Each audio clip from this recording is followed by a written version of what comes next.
dos cositas: qué bien se siente darse un baño después de trabajar, y la otra, qué bien se siente esta bata, que es una bata solidaria, por eso se las quería mostrar, además que está buenísima, de PR White Line, de Patricia Rocha, su creadora, que empezó muy de a poco y de manera particular, y hoy le da mucho trabajo a gente en situaciones difíciles, gente que lo necesita.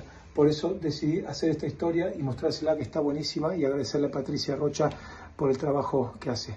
Un beso grande y que tengan buenas noches.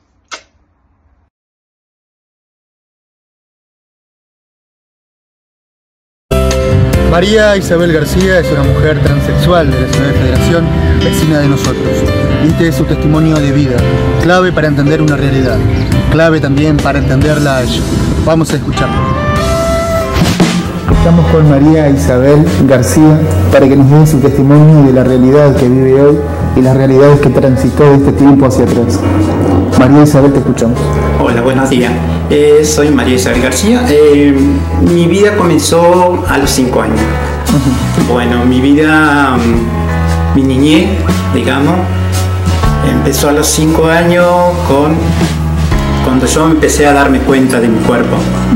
Que yo no, digamos, era varón, digamos, y mi cuerpo se sentía de una mujer. Entonces yo empecé, qué sé yo, a vestirme, a maquillarme, pintarme, usar la ropa de mi hermana, ponerme los tacos, todo eso. Bueno, fue transcurriendo los años, mi vida siguió. Bueno, empecé a trabajar a los 9 años, muy chiquita, en los aserraderos. Después hasta, digamos, hasta los 45 años. Hasta los 45 años que seguí trabajando. Bueno, ahí se dieron cuenta de mi vida, de mi sexualidad. Me descubrieron ahí, bueno, me despidieron. Entonces yo en ese momento quedé sin trabajo. Bueno, yo dije, no vuelvo más a los aserraderos. Y bueno, de ahí yo comencé digamos, a vestirme de mujer, digamos, salir, me destapé, como digamos, salir a la calle vestida de mujer. Bueno, fue muy duro para mí los primeros días, los primeros años también, fue muy duro porque me discriminaban, porque me decían, es el hijo de tal y ahora se cree una mujercita. Pero siempre yo con cabeza agacha seguí mi vida hasta ser lo que soy hoy, hasta que después hice el cambio de identidad. Y entonces, bueno, hoy, por ser lo que soy, yo no consigo trabajo. Mi vida es discriminada por, digamos, por los mismos patrones donde yo estuve trabajando, porque yo empecé a los 9 años a trabajar en los aserraderos hasta los 45. Después de ahí, yo no pude conseguir más trabajo por la discriminación, porque me iba a pedir trabajo y me decían que no podían tener una persona como yo. Bueno, yo nunca pregunté por qué me decían eso, por qué me decían una persona como vos no puede estar entre todos los muchachos trabajando. Siempre agachaba la cabeza y le decía, bueno, muchísimas gracias, me iba. Hasta que llega una vez que me dicen lo mismo, después de varias veces que me hayan dicho eso, que no podían tener una persona como yo. Me vuelvo y le pregunto, discúlpeme señor, le digo yo, ¿cómo una persona como yo? Le digo, ¿por qué me dicen así? ¿Qué piensan de mí? El señor, el patrón, no sabía qué responderme. Dígamelo, digo yo. Yo soy una persona grande, digo, dígamelo. Yo quiero saber por qué todo, donde voy a pedir un trabajo, me dicen, no podemos tener una persona como vos. Bueno, y me dice, el señor me dice, no, porque vos sos una persona, una travesti, un chico gay. Ah, le digo yo, ¿y usted sabe de qué edad yo soy gay? Le digo yo al patrón. No, dice, a mí no me interesa. Bueno, yo le voy a decir, le digo yo, de los 9 años que yo empecé a trabajar en un aserradero, yo soy gay, le digo. Y tengo ya 45 años, digo yo, y usted se enteró de mí o de alguien que le haya dicho que yo tuve problemas con mis compañeros de trabajo. No, me dice, no, nunca tuve o alguna pregunta, algo, dijo sobre tuyo, dijo, siempre me enteré que sos buena persona y trabajadora. Sí, eso es lo que soy, digo yo. Porque si yo vengo a pedir trabajo es para trabajar, no sobrepasarme con los chicos, con las personas, con mis compañeros de trabajo, le digo. Entonces, de ahí yo no pude conseguir más trabajo. Bueno, después yo me dediqué a cuidar a personas mayores. Después de ahí seguí trabajando. Hoy en día estoy sin trabajo por ser lo que soy, me discriminan de ser una persona gay, una transexual, y así continúa mi vida. Y bueno, igual cuando voy al hospital a hacerme atender, hay médicos y médicos. Hay médicos que realmente no me quieren ver a mí. Me discriminan por ser lo que soy. María Isabel, ¿podemos volver a tu infancia? ¿Podemos volver a esos años? 5 años, 9 años, 12 años. ¿Cómo transcurriste todas esas etapas que son formativas para ser la persona que hoy sos, no? Sí, la verdad. Cuando yo a los 7 años, digamos, yo tuve la primera relación. Cuando fue que empecé a ser lo que soy. 7 años, muy chiquita. Mi vida fue una niñez bastante dura para mí, porque tengo hermanas y hermanos. Bueno, yo siempre hice lo que quise. Yo siempre, digamos, me gustó vestirme de mujer. Y mi mamá, mis hermanas siempre se reían de mí, que yo me pintaba, me ponía los tacos. Y sí, fue una vida bastante dura para mí. Lo mío siempre fue ocultar mi sexualidad, pero yo creo que una madre, si conoce bien a su hijo, sabe lo que es su hijo. Y yo creo que mi madre siempre lo supo, lo que yo era. Pero nunca me dijo nada mi madre. Siempre me trató con respeto, con cariño, porque era un hijo más de ella. ¿Y tu adolescencia cómo fue? Mi adolescencia fue, digamos, en un sentido bien, bien. Porque siempre jugué, pero nunca me gustó jugar al fútbol, no me gustó jugar con los chicos, siempre con las nenas, con muñecas, siempre me gustó eso. Estudiar, bueno, fue bastante duro para mí, porque me discriminaban, bullying, siempre fue eso en la escuela para mí, siempre fue doloroso. Y yo nunca le conté a mi mamá, digamos, lo que me decían en la escuela. Siempre me lo guardé para mí y fue muy duro para mí en la escuela. Yo terminé mi escuela primaria en la escuela nocturna, porque siempre con mucho dolor, digamos, no aprendía. Entonces yo estuve hasta los 13 años en la escuela primaria de día. Después, a los 13 años, estuve en la escuela nocturna, terminé la escuela nocturna, la primaria. Y bueno, y ahí fue cuando todo siguió en curso, digamos. Trabajaba de día y de noche estudiaba. Y bueno, alcancé a terminar la primaria.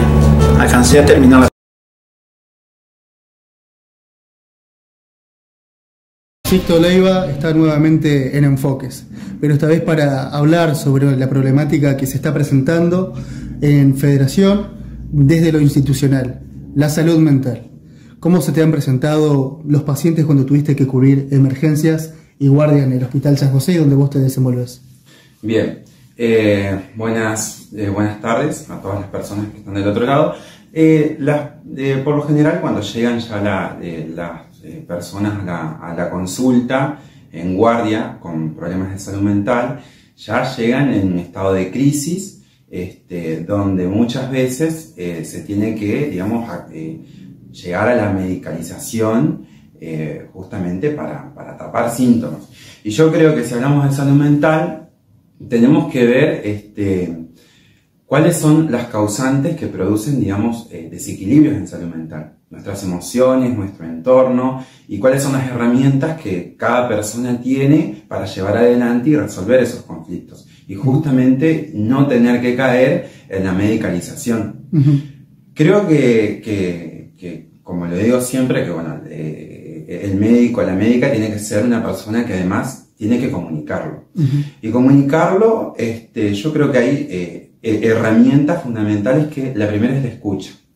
Es saber, y creo que el escuchar es mucho más que hacer silencio y dejar que la otra persona hable, sino como que es interpretar y habla desde la empatía también. Cuando hablamos de salud mental y todas sus causantes, considerando que es un concepto holístico, tenemos que resolver o tratar de resolverlo en familia, pero sí, justamente pasa que en urgencias y en emergencias no tenemos herramientas, tampoco tenemos un especialista o una especialista en salud mental que nos pueda dar una mano en ese momento, y muchas veces sí, se va a la medicalización, que justamente es eso lo que tratamos, digamos, de no siempre tener que ir a eso, porque una cosa es urgencias, que recién estábamos hablando de eso, que las personas asisten a urgencias y emergencias para resolver su problema, que es una enfermedad crónica no transmisible, y más que en urgencias y emergencias, más que resolver esa crisis o lo agudo, muchas veces no se puede. Si una persona en realidad desea como resolver todos sus problemas, toda su enfermedad crónica, sí, va a una urgencia, a una emergencia, se resuelve lo agudo, pero después estaría bueno como de que se acerquen a los consultorios externos para justamente poder ir resolviendo y ir interpretando esto también desde el concepto de salud holística, que sí se lo puede hacer, pero tiene que ver también una cuestión de tiempo. Claro. Te presento diferentes situaciones respecto de esto y de tu trabajo, ¿no? Te pongo un primer caso. Una mamá que es violentada o una mujer violentada por un masculino, o violentada por cualquier otra persona de su entorno familiar, una mujer, lo que sea, y que cae o que va al hospital con un estado de shock. Y luego puede haber una persona que es adicta a cualquier estupefaciente y también va a un estado de shock a la emergencia. Y te toca atenderlo. ¿Cómo se resuelve cada caso? ¿Cuál es el proceso? ¿Cuál es el procedimiento? El paso a paso. Bueno, siempre se trata de indagar sobre cuál fue el motivo de la crisis, y que justamente por eso hablo desde la escucha. Primero se pregunta, se trata de tener datos, si esa persona está recibiendo medicación o no, saber qué medicación está tomando, y justamente ir desde un abordaje holístico. Por las características del sistema de salud, muchas veces también, como decía anteriormente, bueno, se trata de resolver lo agudo, bien, y también tengamos en cuenta las herramientas que tenemos como médicos, o como mejor dicho, como equipo de salud, porque la parte de enfermería también, es como que siempre se trata de trabajar en conjunto. Lo hacemos de un abordaje integral, pero muchas veces también lo que hacemos es, bueno, resolvemos lo agudo y después una interconsulta con salud mental. Que eso es lo que pasa, digamos, en las diferentes caras, por así decirlo, ¿no? Pero yo creo que acá lo fundamental es hacer hincapié en una consulta, en consultorio externo, justamente para evitar que se desarrolle una crisis. Que lo mismo pasa también con una persona hipertensa. Una persona hipertensa que no está controlada, que no está regulada, va a tener crisis de hipertensión arterial. Entonces, ¿de qué forma yo evito que esa persona no tenga esas crisis de hipertensión arterial? Con una alimentación saludable, con una correcta medicalización también, justamente para que no caigan en una crisis. Cuando hablamos de salud mental, estamos hablando una correcta estabilización en psicología, justamente empezar a hablar, a exteriorizar nuestras dolencias para que eso no vaya a alguna parte del cuerpo y genere una dolencia, porque esas angustias no es que desaparecen, sino como que se mudan a alguna parte de nuestro cuerpo y justamente psicosomatizan, que pueden psicosomatizar en un consumo problemático de sustancias, o si no, bueno, ya cuando hablamos de violencia y violencia de género, estamos hablando de un círculo que se repite de forma constante. Y de qué forma podemos cerrar ese círculo o lo podemos romper. Y yo creo que sí, desde la urgencia, ¿qué se puede hacer? Y desde en una consulta por consultores, de qué forma también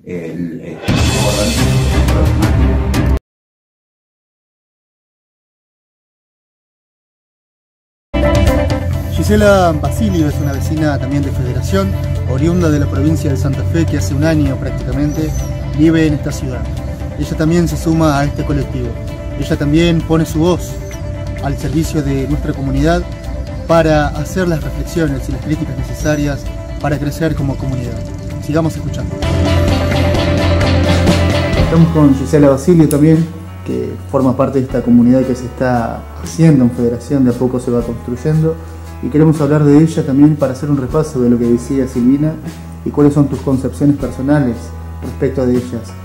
La conciencia, la autopercepción, la identidad, la diversidad. Para vos estas palabras, ¿qué significan? Bueno, antes que nada, buen día. Mira, comparto con lo que dice mi compañera respecto de todos estos conceptos que tienen que ver con la aceptación de la diversidad cultural. Creo que el género tiene que ver con esto.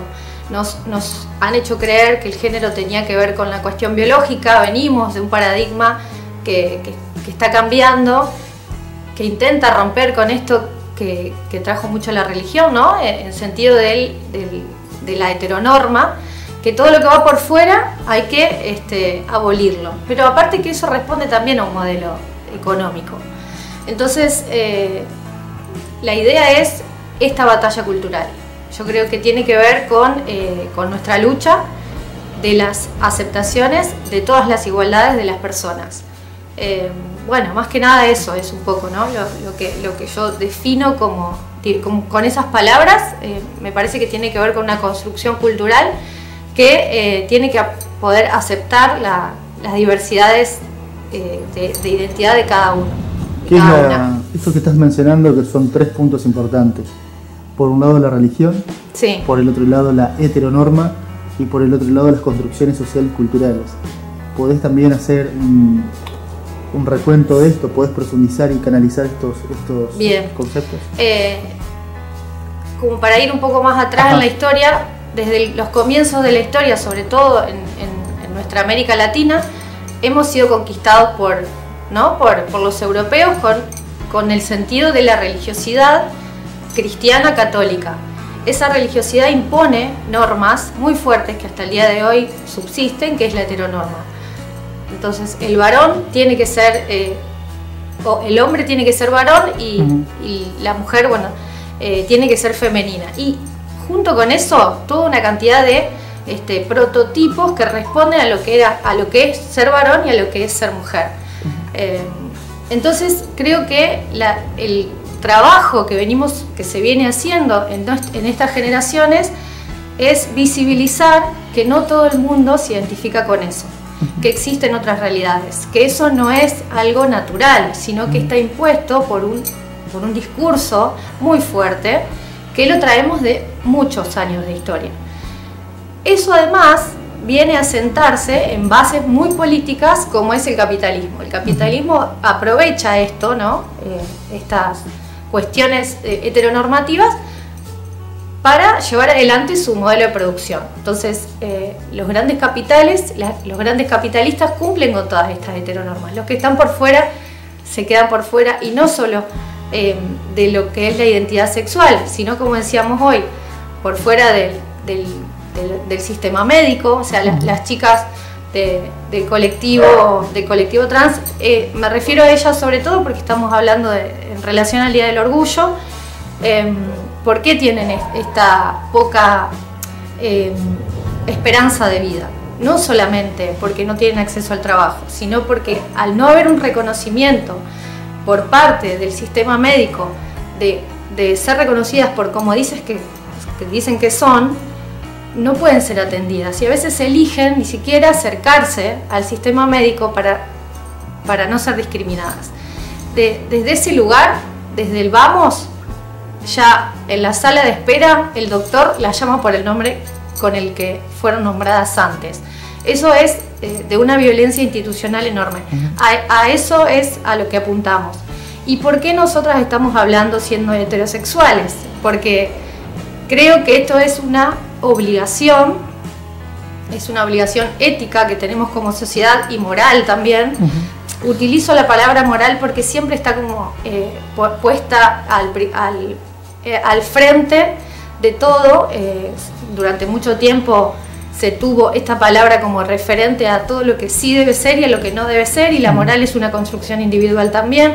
Entonces me parece que esto es una posición ética, social, y por eso nosotros estamos acá. Esto no es una lucha de ellas, esto es una batalla cultural de la cual todos tenemos que estar haciendo carne.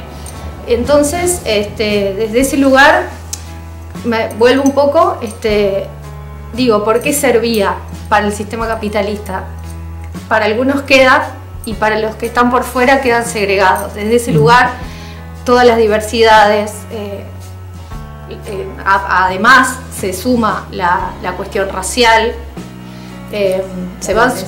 la discapacidad, la pobreza, todo lo que no sirve para el modelo productivo queda por fuera. Y desde esos lugares se crea una conciencia social que se convierte en sentido común para que eso quede disgregado, quede por fuera. Todos estos derechos que venimos ganando en Argentina, sobre todo siendo pioneros de la ley de matrimonio igualitario, de la ley de identidad de género, marcan, ¿cómo? La del cupo laboral trans, bueno, las que hemos logrado en relación a los femicidios, el reconocimiento de esa palabra que no existía antes, crimen pasional se lo llamaba antes, ¿no? Qué loco pensarlo, porque de pasión y de amor no tenía nada. Como te digo, Argentina ha sido pionera en esto, y desde ese lugar hemos tenido el trabajo que como sociedad hemos hecho entender a nuestros gobernantes en ese momento que esto es lo que nosotros queremos. Y entender también que, América Latina tan vapuleada y con muchos sectores de pobreza, no puede correr de foco estas problemáticas. ¿Por qué? Porque ahí es donde están todas estas disidencias, en esos lugares. Así que bueno, un poco como para responder a eso que me estabas preguntando. A mí no me enfoques. No se vaya del sillón, no se vaya de la mesa, de la sobremesa, y quédese, porque enseguida regresamos con más enfoques.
Ay, dos cositas, qué bien se siente darse un baño después de trabajar, y la otra, qué bien se siente esta bata, que es una bata solidaria, por eso se las quería mostrar, además que está buenísima, de PR White Line, de Patricia Rocha, su creadora, que empezó muy de a poco y de manera particular, y hoy le da mucho trabajo a gente en situaciones difíciles, gente que lo necesita.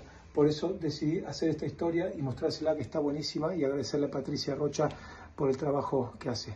Un beso grande y que tengan buenas noches.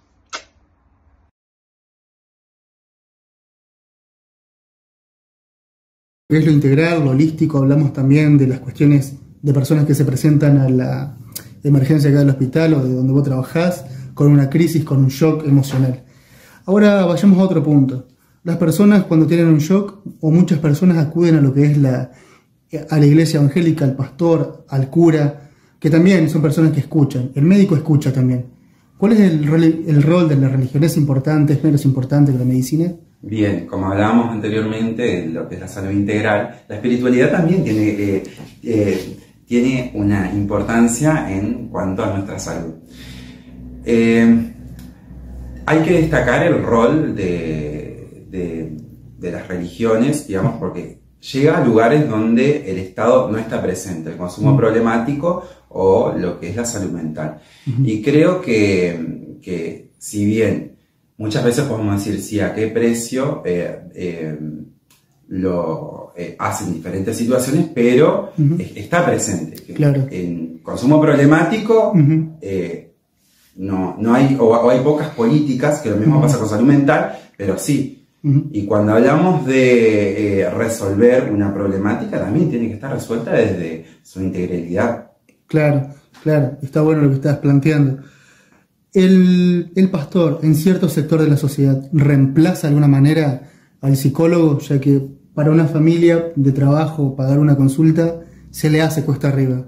¿Reemplaza por el tema de la escucha y la comunicación? Bien, no reemplaza, pero sí cumple un rol importante. Es como decir el curandero y el médico. Ajá. Bien, no lo reemplaza, pero sí aporta. Claro. Podemos decir, un pastor aporta a lo que es a la salud emocional, a la salud espiritual, pero no reemplaza a un psicólogo, porque justamente las herramientas son completamente distintas. Obviamente. Pero sí suma justamente cuando hablamos de salud integral, salud holística, tiene que ver también con eso. ¿Hay un estigma sobre el psiquiatra o la psiquiatría de algunas personas o de una población en sí? De decir, no voy a tomar, esto lo hablé con otro profesional también, con Carlos Miller, el farmacéutico, no quiero tomar pastillas porque tomar una pastilla ya me convierte en loco, me hace quedar ver mal, voy a ser un adicto, voy a ser alguien dependiente de esto toda la vida. Para llevar la tranquilidad a una persona que está con alguna dolencia o afectación, ¿qué le puedes decir? Bueno, el estigma está con afectaciones de salud mental, también está con enfermedades de transmisión sexual, claro. Existe. El estigma y la discriminación en salud existe. Y las herramientas que contamos, como si es a través del acompañamiento. Yo creo que también tiene que ver una cuota la persona que tiene esa afectación en salud mental en forma de encararla, ¿no? Pero el estigma no es algo que tampoco va a ir a una consulta médica y es algo que se va a poder resolver, sino que justamente de qué forma lo comunica. Bien, de qué forma lo comunica su médico o su médica y de qué forma también se explica para que llegue al paciente, ¿no? ¿Te ha tocado hacer interconsulta con psiquiatría? Sí. ¿En qué casos? ¿En consumo problemático o en una posible esquizofrenia o una cuestión, un trastorno? Diferentes problemáticas de salud. Siempre yo tengo en cuenta lo que es la interconsulta con salud mental, con psiquiatría y con psicología. Eso siempre lo tengo presente porque soy médico, no soy psiquiatra, no soy psicólogo, entonces tengo, digamos, el principio de decir esto hay que resolverlo en forma conjunta. Claro. Así como también cuando hay que resolver una problemática de obesidad, se trata de, el médico, el nutricionista, endocrinología también. Claro. Una cuestión que en esto de andar haciendo prensa o del trabajo que uno hace, siempre ve que nos falta el dato empírico, ¿no? Esto de saber cuántas personas padecen de ciertas cosas, cuántas personas tienen la posibilidad de alcanzar un tratamiento, porque muchas veces también la economía puede llegar a frenar esto de poder adquirir un medicamento porque hay que ir a comprarlo, porque por ahí en el hospital encontramos un genérico o no hay ese medicamento. ¿Crees que hace falta el estudio estadístico, el número, análisis en territorio, trabajo de campo bien desarrollado, bien planteado? Sí, claramente. Creo que hace falta el número y creo que también hace falta un poco más la presencia del Estado. Cuando hablábamos esto de consumo problemático, lejos, no muy lejos está también de llevar el análisis de en Federación no contamos con un equipo que le haga frente al consumo problemático. Muchas veces, yo me acuerdo cuando habían agarrado un programa de ayuda económica para aquellas personas que estaban bajo consumo problemático, bajo problemas de consumo problemático. Claro.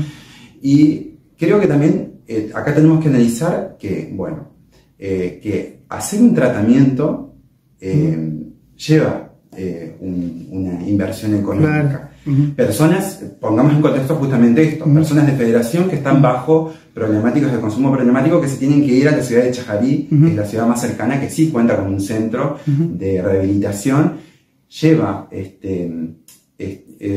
una inversión económica que los sectores más populares o más vulnerables no pueden acceder. Sin embargo, tenemos población que tiene un buen pasar económico, ¿no? Hablando mal y pronto, que sí pueden tener acceso a una correcta o al menos a una rehabilitación. Y esas son las diferencias.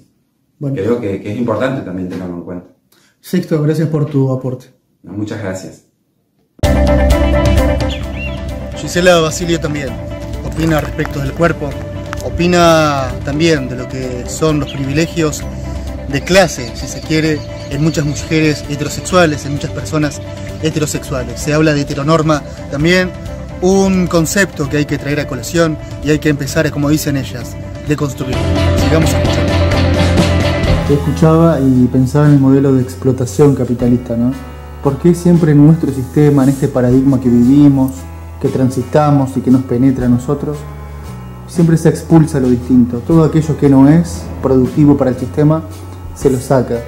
La discapacidad o las personas con algún tipo de discapacidad, las disidencias como ustedes dicen, todo lo que no es se sale o se lo saca. ¿Por qué pasa eso? Todo lo que no es productivo para que genere capital, básicamente. Y sobre todo, ¿por qué?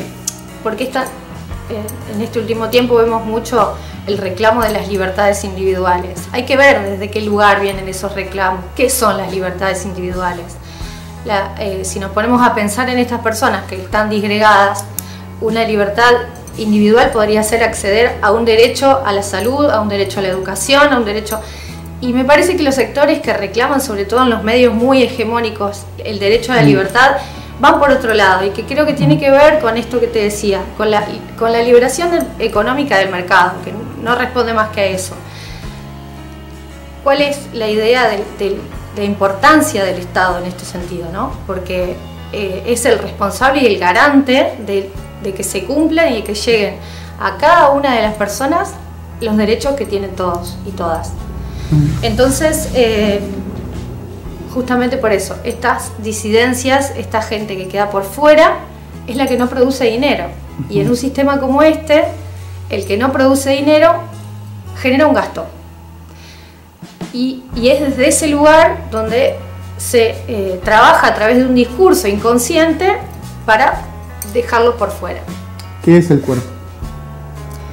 El cuerpo es una construcción también que uno le va dando a medida que se va pensando, que se va autopercibiendo, con un montón de sentires. El cuerpo no solo es biológico, sino que es sobre todo social. O sea, ¿a qué me refiero? Un cuerpo en Argentina no es el mismo cuerpo que en Europa. Digo, siente y vivencia otras cosas. Por lo tanto, cada uno lo construye en la medida que va sucediendo su historia. ¿Y por dónde? En los caminos que transita. ¿Y la disidencia de ese cuerpo, por qué se lo dice así? ¿Por qué un cuerpo puede disentir? ¿Por qué un cuerpo puede ser un paradigma distinto a todo lo demás? Y creo que responde un poco a lo que venimos hablando, disiente justamente con esto, con la heteronorma. Y con los prototipos y con los cánones que se nos han impuesto a lo largo de la historia. Es muy difícil a veces pensar esto sin irnos a los principios de nuestra historia, siglos y siglos que han logrado naturalizar todo esto. Es muy difícil ponerse a pensar todo esto. A nosotros nos ha llevado también, esto es estudiar, leer, juntarnos, enojarnos con nosotros mismos, esto que tanto decimos, la deconstrucción. Es dolorosa la deconstrucción, por lo tanto no es una posición cómoda y genera mucho rechazo en muchos sectores de la sociedad sobre todo, pero creo que tiene que ver con un laburo que cada uno tiene que hacer consigo mismo, como decía Silvina. Ella hoy recién comentaba, yo soy una privilegiada. Llegar a esa conclusión lleva mucho tiempo de pensarse y de pelearse con ciertos ideales que han sido impuestos, ¿no?, por nuestros padres, por generaciones anteriores, sin pelearnos con nuestros padres, digo, sino con esos discursos. Así que bueno, me parece que tiene que ver con eso, con disentir con lo que nos es impuesto. ¿Cuáles son las narrativas que vos construiste antes de generar esa deconstrucción propia en tu universo personal? ¿Y cuáles son las narrativas que tenés hoy, digamos, ¿no? Con todo este atravesamiento, con toda esta cuestión cultural que se viene dando, cultural y también histórica.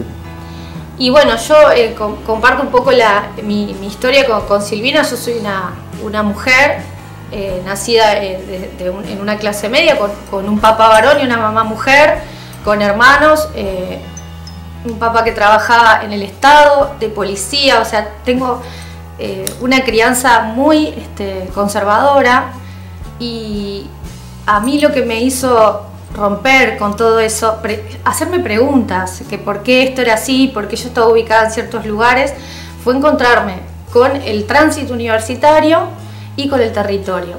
La universidad es muy importante para todo esto, porque nos ayuda a pensarnos no solamente desde la cuestión individual y desde la cuestión académica, sino en conjunto. Salir a leer de otra manera que no sea el sentido común, la realidad, es el desafío, digamos. Leerlo, por decirlo de alguna forma, de manera sociológica a lo que pasa.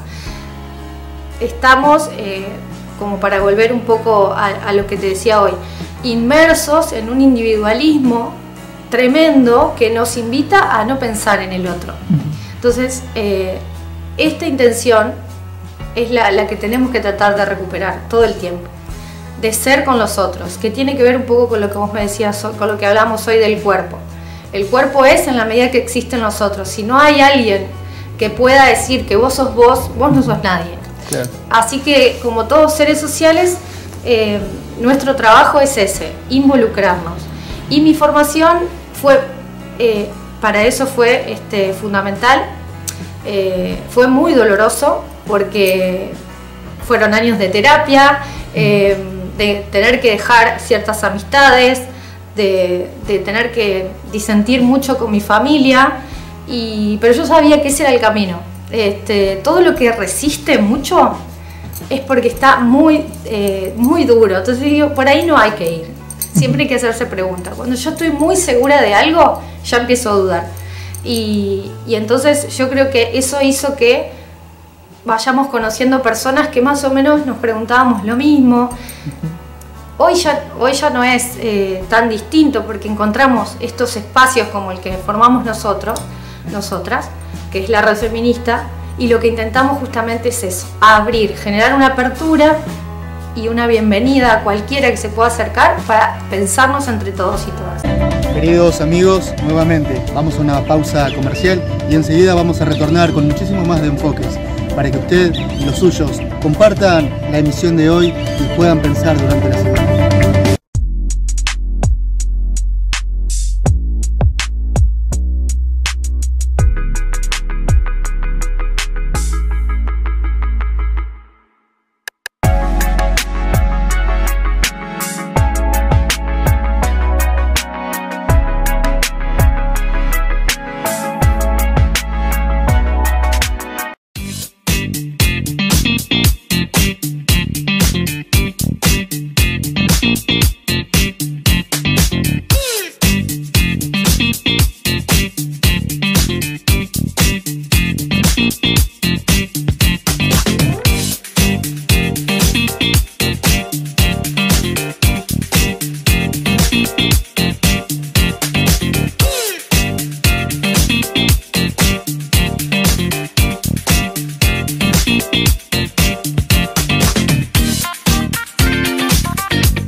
Ay, dos cositas. Qué bien se siente darse un baño después de trabajar.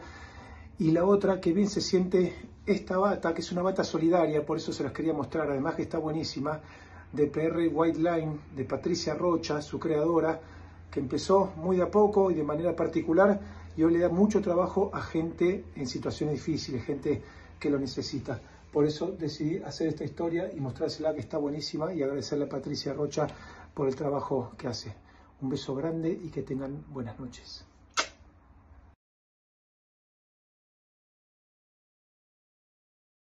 Las pláticas que tuvimos este fin de semana pasado con personas del colectivo LGBT+, también tiene otras voceras, otras referentes.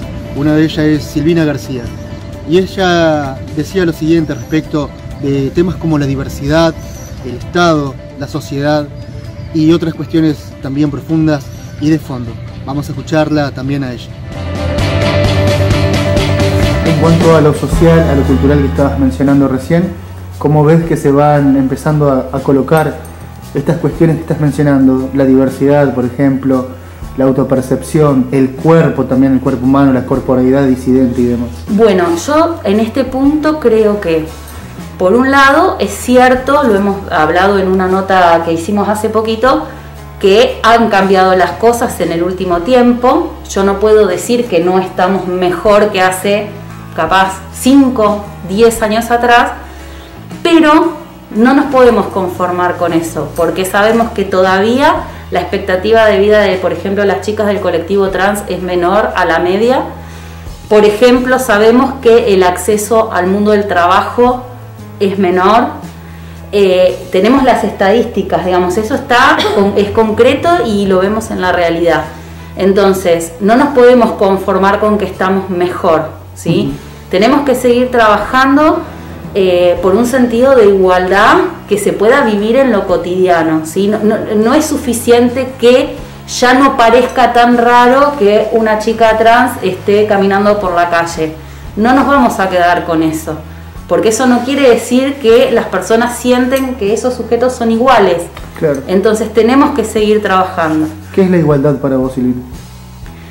Yo creo que tiene que ver con que podamos tener todos acceso a lo mismo. Y yo lo digo desde el lugar de una privilegiada, ¿sí? Yo soy una persona hetero, que nació en una familia de clase media, que nunca padeció situaciones de hambre, que tuve acceso a la educación. Entonces, en este contexto, o sea, no tenemos que ser ricos para ser privilegiados, ¿sí?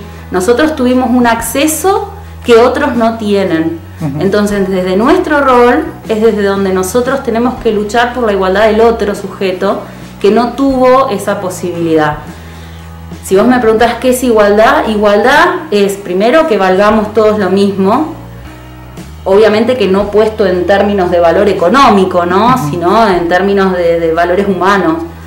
Y que todos tengamos acceso a lo mismo, ¿sí? Nosotros no podemos juzgar la vida, las elecciones de las personas cuando no hemos tenido el mismo acceso a las cosas.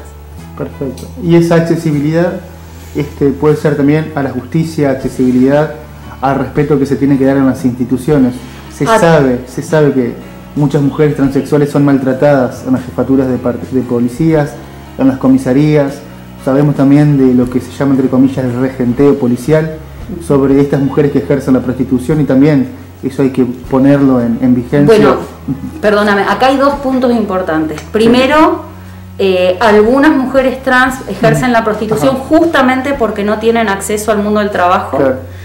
No todas lo hacen, y las que lo hacen lamentablemente son violentadas permanentemente. No solamente por el aparato policial, sino también por la sociedad misma, ¿no? Que las pone en ese lugar. Claro. No es otro el que los pone en ese lugar, las pone la sociedad, que no les da esa condición de iguales para que tengan acceso a cosas mejores. Eso por un lado. Por otro lado, la justicia toda, y cuando hablo de la justicia toda, incluyendo a la policía dentro de la justicia, claro, ¿no? Desde los aparatos de represión, hasta los juzgados, los fiscales, los jueces y abogados también. Abogados, hay que hacer un trabajo muy profundo. Y no solamente con respecto al colectivo trans, porque esto es transversal, nos atraviesa a todos, porque esto le pasa a las chicas trans, a los gays, a las mujeres cuando van a hacer una denuncia por violencia de género. Yo hablaba hace poco con alguien y le decía, mira, lo primero que está mal es que tengamos que tener una comisaría de mujeres y de género para poder ir a hacer las denuncias. Eso te marca que tenemos un problema enorme, porque nosotras tendríamos que poder ir a denunciar a cualquier comisaría, y en cualquier comisaría, cualquier policía tendría que brindarnos contención, apoyo, respeto, y esas cosas no las encontramos. Y en cualquiera de esas circunstancias sucede esto. Entonces, están a la vista los problemas. Después está el hecho de querer admitir que como sociedad tenemos este problema, o como es problema de otro, dejarlo a un costado y que vea el otro cómo soluciona este problema. Pero sí, hay que trabajar muchísimo, y una de las cosas que yo creo que el colectivo Red Feminista y Popular por la Igualdad está tratando de, nosotras somos muy nuevitas, en realidad estamos empezando a gestionarnos, a autogestionarnos, a autodefinirnos en un montón de cosas. La idea es que nosotros queremos trabajar generando conciencia en primer lugar. Nosotros vivimos en una sociedad, nosotros no podemos cambiar las cosas si la sociedad está yendo para otro lado. Entonces lo primero que tenemos que trabajar es cuál es la conciencia que la sociedad tiene sobre las cosas. Por eso estamos hablando de igualdad, por eso estamos tratando de ser escuchadas, pero también al mismo tiempo de formarnos nosotras, porque nos falta un montón, ¿sí? Estamos en un proceso que es dinámico, nosotras también vivimos en esta sociedad, también tenemos un montón de preconceptos y de prejuicios que traemos de nuestra historia personal, de nuestra historia familiar, y que los tenemos que cambiar para poder hacer cada día de este mundo un lugar mejor.